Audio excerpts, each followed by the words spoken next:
It was a Friday night, and I had just gotten home after a long week at work. I was looking forward to unwinding, maybe watching some Netflix, when my doorbell rang at 9:15 p.m.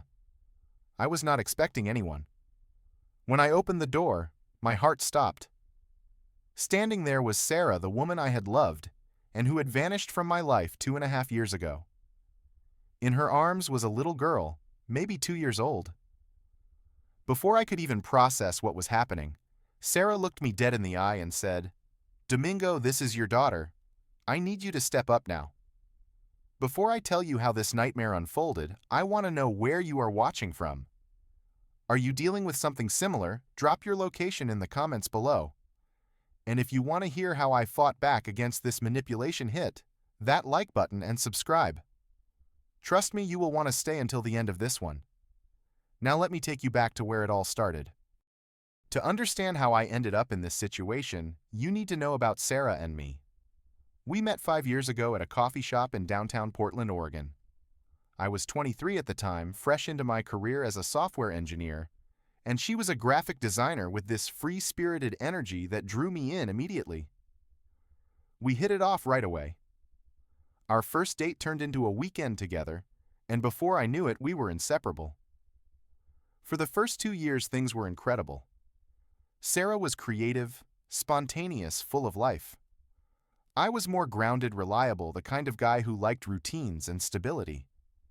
We balanced each other out. We talked about the future constantly. Marriage, buying a house, maybe even kids someday.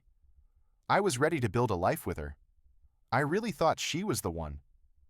But somewhere around year 2, things started to shift. Sarah became distant. She would go out with friends more often, sometimes not coming home until 2 or 3 in the morning. When I asked where she had been, she would brush me off, telling me I was being too controlling, or that I needed to give her space. I tried to be understanding. I figured maybe she was going through something. Maybe she needed time to figure herself out. I loved her, so I gave her that space. Then came the night that shattered everything. It was March, about 3 years ago. I had left work early because I was not feeling well. When I walked into our apartment, I found Sarah with another man. There was no mistaking what was happening. The image is burned into my mind forever. When they saw me, Sarah did not even look sorry. She just looked annoyed that I had come home early. The fight that followed was brutal. I demanded to know who this guy was and how long it had been going on. She told me his name was Marcus, a freelance photographer she had met through work. She said they had been seeing each other for 4 months. 4 months. And instead of apologizing, she turned it around on me. She said I was boring, that I had no passion, that she needed someone who understood her creative side. She said she needed space to find herself again. I was devastated, but I was also done. I told her to pack her things and get out. To my surprise, she agreed without much of a fight. Within 2 days, she had moved out completely, taking all her belongings and leaving no trace behind except the hole in my chest. She moved in with Marcus, and that was the last I heard from her. No apology, no closure, just gone. The first 6 months after the breakup were the hardest of my life. I fell into a mild depression. I lost 15 pounds because I barely had an appetite. At work, I could not focus. My performance started to slip, and my boss noticed. One of my colleagues suggested I talk to someone, so I started seeing a therapist. It helped. Slowly, I began to pull myself together. I decided I needed a fresh start, so I moved to a new apartment in Northeast Portland, away from all the memories. I threw myself into my work and landed a big project at my company. My hard work paid off, and I got promoted to senior engineer. I started going to the gym, regularly joined a basketball league with some coworkers, and began socializing again. I made new friends, people who had no connection to Sarah or that painful chapter of my life. After about 2 years, I felt like I had finally moved on. I even went on a few dates, nothing serious, but it felt good to be open to the possibility of something new. I thought I had closed the door on Sarah for good. I thought I was free. I had no idea that door was about to be kicked wide open again. That brings me back to that Friday night in October. It was raining lightly outside, the kind of soft drizzle Portland is known for. I had just gotten out of the shower and was in my sweatpants ready to relax. Then the doorbell rang. When I opened the door and saw Sarah standing there with a little girl in her arms, my brain could not catch up with what my eyes were seeing. Sarah looked rough. Her hair, which she used to take such pride in, was unkempt. Her eyes were puffy and tired. She was wearing an old jacket that looked 2 sizes too big. The little girl she was holding, Emma, was wearing a pink jacket and clutching a worn teddy bear. The child looked up at me with big brown eyes, completely unaware of the bomb her mother was about to drop. "Domingo, this is your daughter. I need you to step up now," Sarah said, her voice shaking but firm. I felt like the ground had disappeared beneath me. "What? That is impossible. We broke up 2.5 years ago." "I was pregnant when we broke up," Sarah said quickly. "I did not know until after I left." I just stood there staring at her, trying to make sense of what she was saying. The rain was getting heavier, and Emma started to squirm in Sarah's arms. Against my better judgment, I stepped aside and let them in. I did not know what else to do. It was late, it was raining, and there was a child involved. Once inside, Sarah sat down on my couch like she had never left. Emma climbed down and started exploring my living room, picking up things and looking at them with curiosity. I stood in the doorway, arms crossed, trying to process everything. "Start from the beginning," I said. "Explain this to me." Sarah took a deep breath and launched into her story. After we broke up, she moved in with Marcus. About a month later, she realized she was pregnant. She said she did the math, counted back the days, and was certain the baby was mine, not Marcus's. When Marcus found out she was pregnant, he left her immediately. He did not want anything to do with a baby, especially one that might not even be his. So Sarah decided to go through with the pregnancy alone. She said she did not contact me because she felt ashamed. Ashamed of the affair, ashamed of how things ended, ashamed of needing help. So she had Emma by herself, worked as much as she could, and tried to make it work. But over the past 2 years, things had fallen apart. She lost her job 6 months ago. She could not pay rent and got evicted. Her parents, who lived in California, refused to help because they had never approved of her life choices. She was desperate. "That is why I am here," she said, her eyes welling up with tears. "Emma needs stability. She needs a father. And you are her father, Domingo.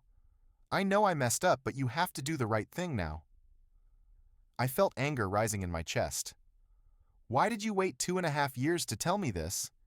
If she is really mine, why did you not come to me sooner? I told you I was ashamed. I thought I could handle it on my own, but I cannot anymore. How do I even know she is mine?" I asked, my voice colder than I intended. Sarah's face flushed with anger. "Are you serious right now? You think I would lie about this? You think I would come all the way here if I was not sure?" "I do not know what to think, Sarah. You cheated on me. You lied to me. You disappeared for 2.5 years. And now you show up out of nowhere with a kid and expect me to just believe you." Emma started crying, probably picking up on the tension in the room.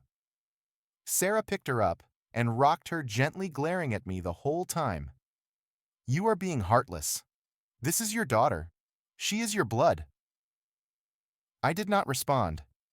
I just stood there, my mind racing. Part of me wanted to help, wanted to believe her. But another part of me, the part that had been burned before, was screaming that something was not right. That night I let Sarah and Emma stay. It was late, the weather was bad, and I did not have the heart to send a child out into the rain. I told Sarah she could sleep on the couch with Emma, and I went to my bedroom. But I did not sleep. I lay awake all night staring at the ceiling, trying to figure out what to do. The next morning, Saturday, I woke up to the smell of breakfast cooking. I walked into the kitchen and found Sarah making eggs and toast like she lived there. Emma was sitting on the floor playing with some of my coworkers' kids' toys that I kept around for when they visited. It felt surreal, like I had woken up in an alternate reality. I made breakfast, Sarah said casually, like this was completely normal. I poured myself a cup of coffee and sat down at the table. Sarah started talking about plans. She said Emma needed to be enrolled in daycare, that there was a good one nearby. She talked about finding an apartment close to mine so we could co-parent. She even mentioned child support. Wait, I interrupted. I have not agreed to anything yet. I do not even know if she is mine. Sarah's face darkened. What are you saying? I am saying I need proof. I want a DNA test. She slammed the spatula down on the counter. You do not trust me. After everything we had together, you are going to call me a liar. This is not about trust, Sarah. This is about being sure. If Emma is really mine, the test will prove it. And if you have nothing to hide, you should not be afraid of it. She stared at me for a long moment, her jaw clenched. Then she said, Fine. We will do your stupid test. But when it comes back positive, I expect you to step up immediately. Sarah and Emma stayed at my place for the entire first week. It was one of the most uncomfortable weeks of my life. Sarah acted like she belonged there, like we were a family. She started reaching out to some of our old mutual friends, telling them she was back in my life. A few of them called me saying things like, Man, I heard you have a daughter now. That is big news. You doing okay? I did not know what to say. I had not confirmed anything yet, but Sarah was already spreading the narrative that I was Emma's father. The pressure was mounting from all sides. Sarah kept making requests. She needed money for diapers, for formula, for clothes for Emma. She said she needed help finding a place to live, that she could not keep sleeping on my couch forever. She even hinted that if I did not help voluntarily, she would take me to court for child support. I felt like my life was being hijacked. I could not focus at work. My mind was constantly somewhere else. My colleague and best friend Jake noticed something was wrong. One evening after work, we grabbed a beer, and I told him everything. Man, do not let her manipulate you, Jake said firmly. Get a paternity test first. Do not sign anything. Do not agree to anything until you have proof. This whole situation smells fishy. His words gave me the push I needed. The next day, I scheduled an appointment at a medical lab in Portland for a DNA test. When I told Sarah, she exploded. You are calling me a liar. How dare you? I carried your child for 9 months alone. I went through labor alone. And now you are treating me like some kind of con artist. I stayed calm. If Emma is really mine, then the test will prove it. If you have nothing to hide, you should not be afraid. She finally agreed, but her whole demeanor changed. She became cold, distant. She barely spoke to me unless she had to. We went to the lab on Wednesday of the following week. The process was simple. They took a swab from the inside of my cheek and another from Emma's. The lab technician said we would have results in 3 to 5 business days. As we left the lab, Sarah was quiet. She kept checking her phone nervously. I started noticing other things too. Emma did not look anything like me. Her eyes, her nose, even her skin tone, none of it matched. And whenever I asked Sarah specific questions about her pregnancy, like which doctor she saw, or where she gave birth, she would give vague answers or change the subject. The waiting period was torture. Sarah seemed increasingly anxious. She snapped at me over small things. She spent a lot of time on her phone, typing furiously, then deleting messages. Something was definitely off. Finally, on Monday of the next week, I got an email from the lab. My hands were shaking as I opened it. The results were clear. Probability of paternity 0%. Domingo is excluded as the biological father. I read it 3 times to make sure I was not misunderstanding. Then I printed it out and walked into the living room where Sarah was sitting with Emma. We need to talk, I said, holding up the paper. Her face went pale. What is that? The DNA results. Emma is not mine. She grabbed the paper from my hand and stared at it. For a moment she said nothing. Then she tried to deflect. They must have made a mistake. Labs make mistakes all the time. We should do another test. Stop lying, Sarah.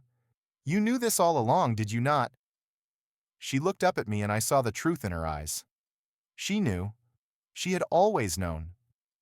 Fine, she said quietly, her voice breaking. Fine. You want the truth. Emma is not yours. She is Marcus's. The words hung in the air like poison. I felt a strange mix of relief and rage. Relief that I was not trapped, but rage at the audacity of what she had tried to do. So you knew, I said slowly. You knew she was not mine, and you came here anyway. You lied to me. You tried to trap me into raising another man's child. Tears streamed down her face, but I felt no sympathy. I was desperate, Domingo. Marcus disappeared. He blocked my number, changed his address. I had no one. I thought if I came to you, if I told you she was yours, maybe you would help. Maybe you would do the right thing because you are a good person. The right thing. I repeated, my voice rising. The right thing would have been telling me the truth. The right thing would have been taking responsibility for your own choices instead of trying to manipulate me into fixing your mess. She sobbed harder. I did not know what else to do. I have no money, no job, no place to live. I thought you cared about me, that you would help. I did care about you, Sarah, but you destroyed that a long time ago. And now you have tried to use me again. You need to leave. Pack your things and get out of my apartment. Now. She looked at me with desperate eyes like she was hoping I would change my mind. But I was done. I had been manipulated enough.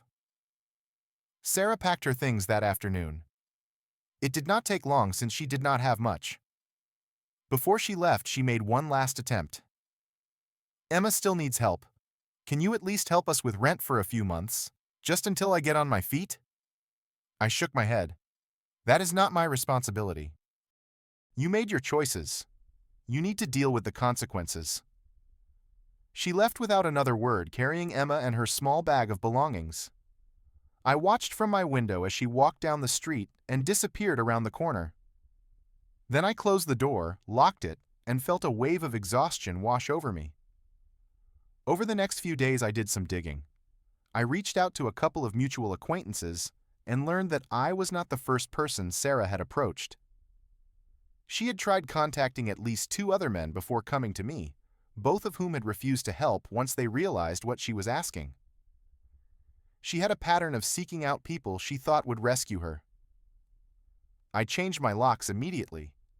I blocked her phone number and email. She tried reaching out a few more times through email, sending messages that alternated between apologies and accusations. I did not respond to any of them. About a month later, I heard through a mutual friend that Sarah had moved back to California to live with her parents. I felt a sense of relief knowing she was far away and no longer my problem. But the emotional aftermath lingered. Even though I had not been trapped, the whole experience left me shaken. I felt violated, like my trust had been weaponized against me. So I went back to therapy. I needed to talk through what had happened to process the manipulation and the betrayal all over again. My therapist helped me see things more clearly. She told me I had done the right thing by trusting my instincts and demanding proof. She said that setting boundaries even when someone is desperate is not cruel. It is necessary. She reminded me that I was not responsible for fixing other people's problems, especially when those problems were the result of their own poor choices. Slowly, I started to heal again. I spent more time with my family. I drove up to Seattle to visit my parents and told them the whole story. They were supportive and proud that I had stood my ground. My dad told me, "Son, you did the right thing. Some people will try to take advantage of your kindness. You have to protect yourself." I also joined a support group for people who had been manipulated in relationships. It was eye-opening to hear other people's stories and realize I was not alone. So many people had been through similar situations, some even worse. Hearing their experiences and their strength helped me rebuild my own sense of confidence. As time passed, I found myself feeling less angry and more at peace. I did not hate Sarah. I felt sorry for her, honestly. She was clearly in a bad place, and I hoped she eventually got the help she needed. But I also knew that her problems were not mine to solve, and trying to manipulate me into raising another man's child was unforgivable. I learned some hard lessons from this experience. The first lesson was about trust and verification. It is good to trust people, but it is also important to verify the truth, especially when something feels off. That DNA test saved me from making a life-altering mistake. If I had just accepted Sarah's word, I would have been trapped in a lie for years, maybe forever. The second lesson was about boundaries. I learned that saying no, even to someone who is desperate, is not selfish. It is self-preservation. Not every problem that lands on your doorstep is yours to fix. You have to protect your own peace and well-being first. The third lesson was about growth. This experience, as painful as it was, showed me how much stronger I had become since our first breakup. The old me might have caved under the pressure, might have let guilt and emotion cloud my judgment. But I had grown. I had learned to trust my instincts and stand firm in my decisions. Looking back now, I realize that sometimes the hardest thing to do is to walk away from someone who is asking for help. But you cannot save everyone, especially when they are trying to manipulate you into fixing their mistakes. Sarah made her choices, and those consequences were hers to bear, not mine. That little girl Emma deserved a father who was actually her father, not someone trapped into the role through lies. I hope Sarah eventually found the help she needed, but I know now that it was never my job to provide it. The best thing I ever did was trust my instincts, demand the truth, and protect my own peace. And if you are ever in a situation where something feels off, where someone is pressuring you to take responsibility for something that does not add up, trust yourself. Get the facts. Do not let guilt or manipulation make decisions for you. Your peace of mind is worth protecting. So let me ask you, have you ever been in a situation where someone tried to manipulate you into doing something you knew was wrong? How did you handle it? Drop your thoughts in the comments below. I would love to hear your stories. And if this video helped you in any way, please hit that like button, subscribe to the channel, and share this with someone who might need to hear it. Your support means everything and helps me keep bringing you these real-life stories. Thank you for watching, and remember, always protect your peace. Take care of yourself out there.